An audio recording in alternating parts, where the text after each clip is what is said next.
JTFoot.fr, fournisseur officiel de football. Salut tout le monde et bienvenue dans ce nouveau JT Foot Mercato. On commence avec du très lourd concernant les droits télé en France. DAZN s'était fixé comme objectif au départ d'avoir environ 1,5 million d'abonnés fin 2025. À l'heure de cette vidéo, la plateforme compte seulement 600 000 abonnés. Un bilan catastrophique causé par la Ligue selon DAZN. Le diffuseur britannique reproche à la LFP son absence de mesures contre le piratage, son manque de transparence sur le contexte du marché français, notamment sur le potentiel d'abonnés à la Ligue 1, ou encore le manque d'ouverture des clubs pour créer du contenu exclusif. De quoi refroidir les relations entre les deux acteurs, au point que DAZN pourrait casser son contrat d'ici la fin de la saison selon RMC Sport. Et le diffuseur ne souhaiterait même pas attendre sa clause de sortie au bout de 2 saisons, activable en décembre prochain. Son objectif serait d'arrêter de diffuser la Ligue 1 au plus vite, c'est-à-dire après les barrages prévus fin mai. Et la chaîne aurait déjà informé la LFP de ses intentions. Hier soir, on a eu droit à un match de dingue entre la Real Sociedad et le Real Madrid. Et finalement, c'est bien le Real Madrid qui a eu le dernier mot et a décroché sa place en finale de Coupe du Roi. Une qualification obtenue en partie grâce à Endrick. La jeune pépite a livré une grosse performance ponctuée par un joli petit but. De quoi lui donner beaucoup de confiance, lui qui vit surtout sa saison depuis le banc de touche. Il est le meilleur buteur de la Coupe du Roi avec 5 réalisations. En zone mixte, il a partagé sa joie et a fait une grande annonce sur son avenir. Je veux rester ici toute ma vie. J'y suis heureux. Mais pour ça, il faut que je continue de travailler et de progresser. Je suis très heureux de mon but après une superbe passe de Vini, mais je suis encore plus content de la qualification pour la finale. C'était un match très dur, mais avec le soutien de notre public pendant tout le match, on s'est battu jusqu'au bout. Endrick a eu une attitude irréprochable louée par Ancelotti. Vinicius Junior, au contraire, ne peut pas en dire autant. Carlo a dû recadrer la star.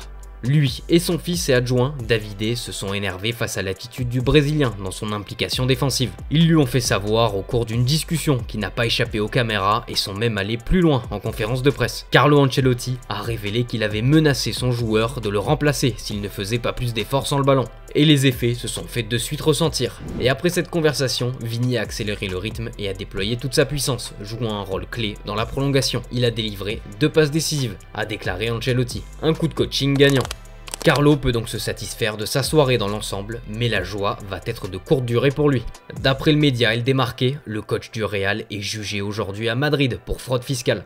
Il est accusé d'avoir dissimulé intentionnellement plus d'1 million d'euros au fisc espagnol entre 2014 et 2015, lors de son premier passage au Real Madrid. Le procès, qui s'est ouvert ce mercredi 2 avril, pourrait durer 2 jours, sauf si un accord est trouvé rapidement entre l'entraîneur, le parquet et l'administration fiscale. Le ministère public réclame une peine de 4 ans et 9 mois de prison, estimant qu'Ancelotti a utilisé un réseau de sociétés écran pour masquer ses revenus liés au droit à l'image. Une décision de justice qui pourrait avoir de lourdes conséquences sur son avenir.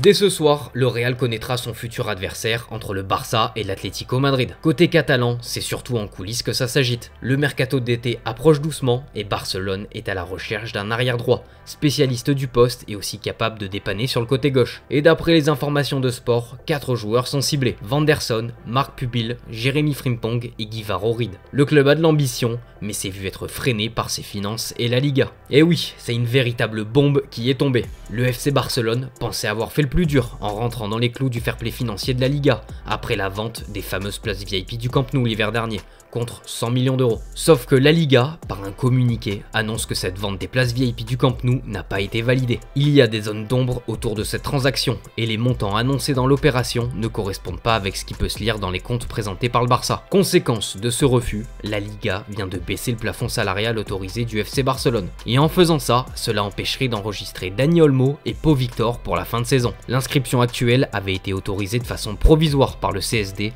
mais elle doit être encore confirmée définitivement au cours de ce mois d'avril. Et au vu de ce que vient d'annoncer la Liga, ça s'annonce compliqué. Il y a un monde où Dani Olmo et Pau Victor sont interdits de jouer la fin de saison. Après ce communiqué de la Liga, le président du Barça, Joan Laporta, a donné sa réponse et pour lui, c'est un complot. En ce qui concerne la lettre de la Liga, je voudrais vous dire que nous la considérons comme une tentative de plus de nuire à l'image du club et d'aller à l'encontre des intérêts du FC Barcelone. Le club répondra par l'intermédiaire des services juridiques qui examineront minutieusement la lettre de la Liga. Il y a 3 mois, les enregistrements d'Olmo et de Pau Victor avaient été effectués correctement et en suivant chacune des exigences de la fédération et la Liga. J'ai l'impression que ce n'est pas par hasard. Aujourd'hui, nous jouons pour une finale et j'espère que ce sera un grand spectacle. Ce n'est pas une coïncidence si des controverses de ce type sont réactivées. C'est une tentative de plus de déstabiliser notre équipe. Mon sentiment, c'est que comme ils ne peuvent pas nous battre sur le terrain, ils essaient de le faire dans les bureaux. Et en tant que président du Barça, je ne vais pas le permettre. Une nouvelle bataille juridique est sur le point de démarrer.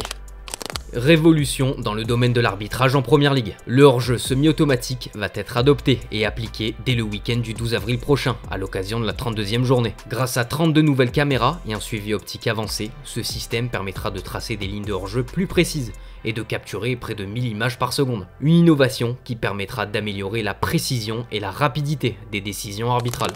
Liverpool et Manchester City se font la guerre. Alors, c'est pas sur le terrain, comme vous vous en doutez, vu la différence au classement en Première Ligue, mais c'est au sujet d'Andrei Rațiu. Les deux clubs anglais veulent s'offrir le latéral roumain qui évolue au Rayo Vallecano. City veut remplacer Walker et Liverpool traite Alexander-Arnold. Sa clause libératoire est de 25 millions d'euros. Mais c'est Villarreal qui a la main dans ce dossier, puisque ce dernier pourrait le racheter pour 7 millions d'euros.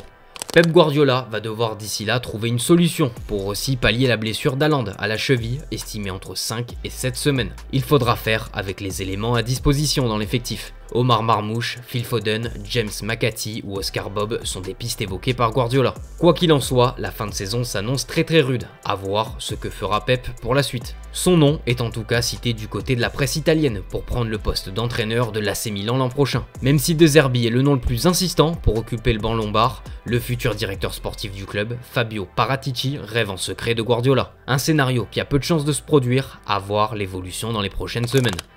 Des nouvelles à présent de Boubacar Kamara, l'ex-marseillais qui évolue aujourd'hui avec Aston Villa. Bien placé en Première Ligue, opposé au PSG en quart de finale de LDC, les Villans réalisent une jolie saison et Kamara fait partie des acteurs majeurs de ce succès. Selon nos informations, plusieurs très gros clubs sont intéressés par son profil en vue du prochain mercato d'été. Mais son club actuel ne veut pas laisser partir sa pépite et va tenter de le blinder. Selon nos informations exclusives, l'idée d'Aston Villa est de lui offrir un contrat historique, du jamais vu dans l'histoire du club. Une qualification en C1 est une condition obligatoire pour que le joueur reste. À voir les résultats du club dans les prochaines semaines.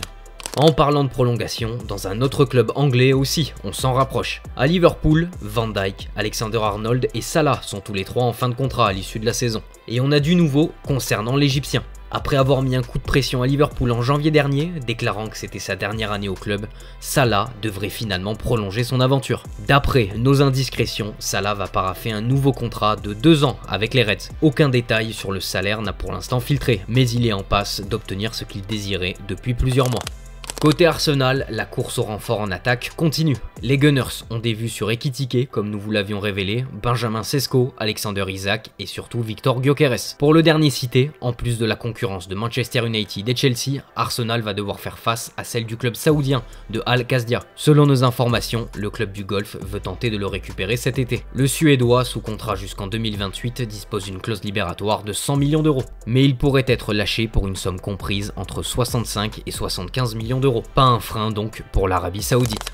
En parallèle et en plus de cette piste, Arsenal s'est positionné sur Nico Williams. L'attaquant de Bilbao, convoité par le Barça et le Bayern l'été dernier, plaît beaucoup à Andrea Berta, le nouveau directeur sportif des Gunners. Le dirigeant a même déjà rencontré l'agent de Nico Williams ces derniers jours afin de discuter et d'échanger sur un futur ensemble, selon nos informations. Hier soir, il y avait la demi-finale de Coupe d'Allemagne entre le Bayer Leverkusen et l'Arminia Bielefeld. Ces derniers, pensionnaires de 3e division allemande, ont fait l'exploit d'éliminer la formation de Xabi Alonso. Une qualification inespérée en finale en mai prochain, soit contre Stuttgart, soit contre Leipzig. Forcément, l'Arminia a fêté cet exploit comme il se doit avec ses supporters. C'est notre image du jour les amis, merci de votre fidélité et on se dit à demain sur Foot Mercato. Ciao ciao.